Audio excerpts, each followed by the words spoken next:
Agora, vamos falar sobre o Bolsonaro e os evangélicos.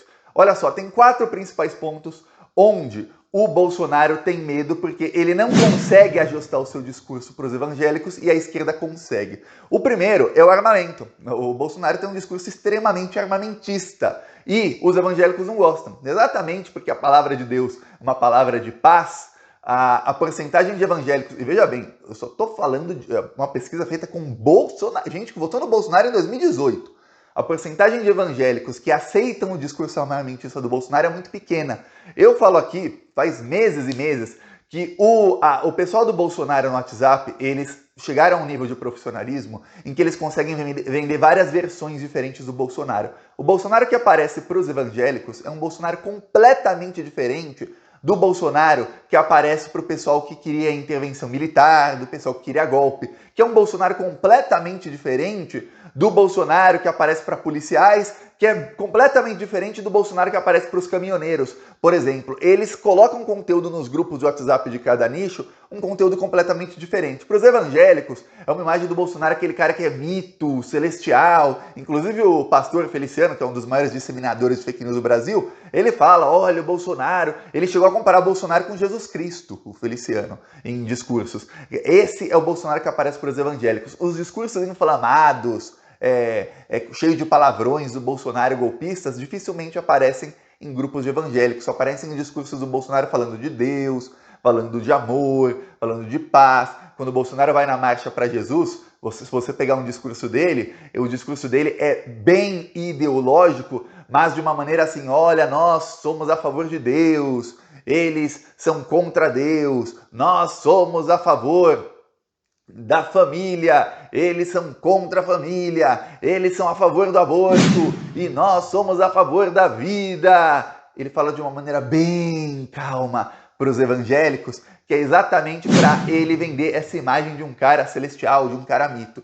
E quando eles são confrontados com o discurso armamentista do Bolsonaro, discurso de que bandido bom é bandido morto, discurso de que toda a população tem que ter arma para se defender, isso é um ponto de rejeição muito grande. E o pessoal da campanha do Bolsonaro não consegue ajustar esse discurso. Eles tentam esconder essa parte do Bolsonaro para o pessoal evangélico. Como? Lotando de conteúdo do Bolsonaro evangélico, do Bolsonaro paz e amor, do Bolsonaro a favor da vida e da família. Assim, qualquer conteúdo diferente, se chegar, não vai ter uma audiência muito grande, porque já logo depois no grupo de WhatsApp, você sabe como é um grupo de WhatsApp, começa a descer um vídeo atrás do outro, aí mais gente manda uma coisa, outra, e aí aquele conteúdo vai ser uma minoria. Então, se a campanha do Lula conseguir fazer chegar aos evangélicos que o Bolsonaro é um cara armamentista, é um ponto em que evangélicos bolsonaristas podem mudar o seu voto. Bolsonaristas são aqueles, veja bem, tem 3 grupos que essa pesquisa olhou. Um são os bolsonaristas de 2018 que ainda votam no Bolsonaro. Outros são os bolsonaristas de 2018 que estão indecisos, e são milhões de brasileiros.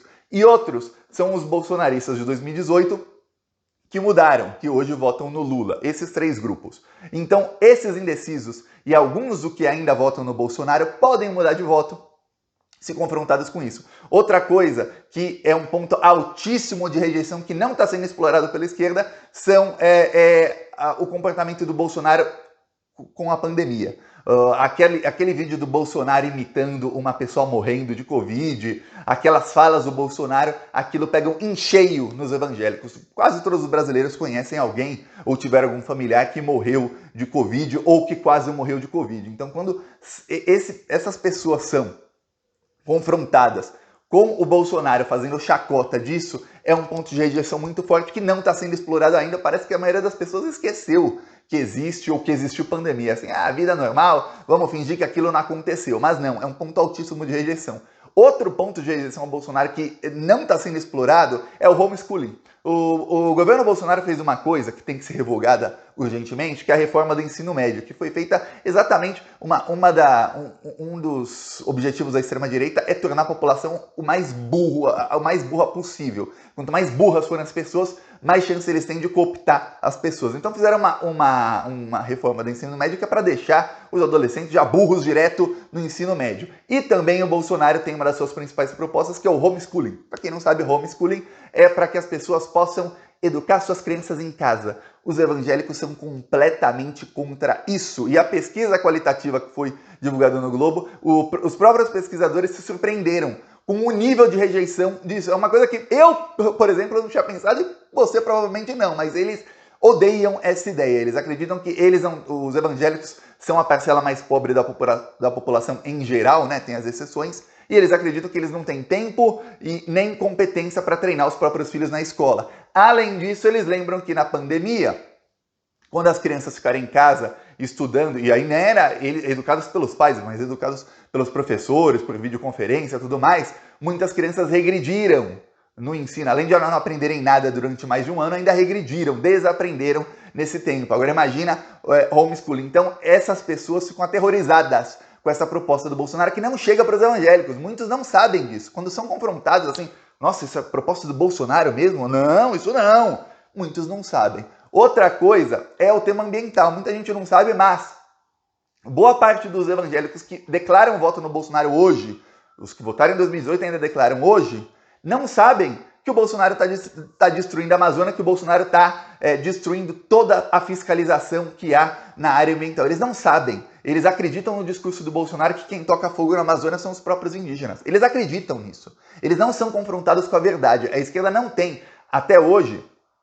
um núcleo de campanha para criar conteúdo. Um lugar, eu vou te dar um exemplo, em 2018, o Bolsonaro pegou a casa do empresário que é suplente do Flávio Bolsonaro, Rogério Marinho, e ele mesmo admitiu numa entrevista para o Globo News que a casa dele, é uma baita de uma mansão no Rio de Janeiro, virou um QG, ou seja, um quartel-general da campanha do Bolsonaro. Ali eles colocaram quase 100 computadores e ficavam pessoas 8 horas por dia em 3 turnos, ou seja, 24 horas por dia tinha gente, 3 turnos de 8 horas cada pessoa, ficando nesses computadores, distribuindo conteúdo em milhares de grupos de WhatsApp, em Instagram e em Facebook.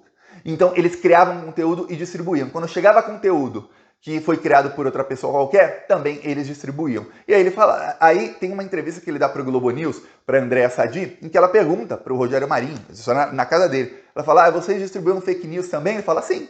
Tudo que fosse bom para a nossa campanha, tudo que fosse favorável para a gente, não interessa se é verdade ou não, a gente não ficava filtrando, pesquisando, não, solta nos grupos, ponto final e acabou. Sabia que a campanha, essa entrevista faz 3 anos e meio, foi em fevereiro de 2019.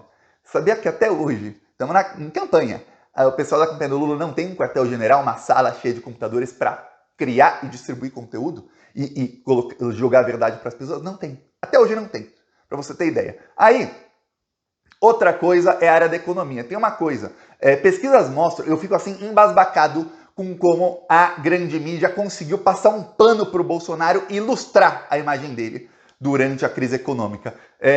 Tinha uma pesquisa de abril que mostrava o seguinte, 52% dos brasileiros acreditam que a crise econômica não é culpa do Bolsonaro nem um pouco. 52%, quer dizer, mais da metade da população.